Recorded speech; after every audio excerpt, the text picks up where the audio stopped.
So the last live stream I did, I interviewed a banjo scholar by the name of Tony Thomas, and his focus is on the rich, complicated African American history of the banjo.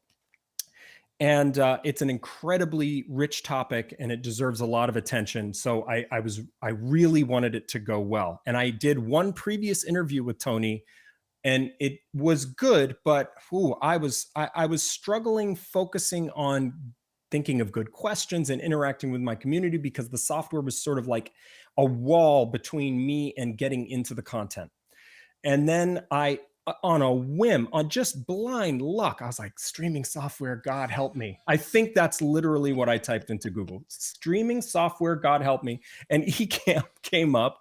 It's like, oh, okay, I'm going to try this. And I started using it for just simple live streams for my audience directly to prepare for going live to YouTube publicly with Tony Thomas as my interview subject. And it was like, oh my God, this is easy. I don't have to do much. I turn it on. It's good to go. And the most amazing thing is how I can get my browser aside. I can get all YouTube aside. I can just look at the Ecamm web, the interface.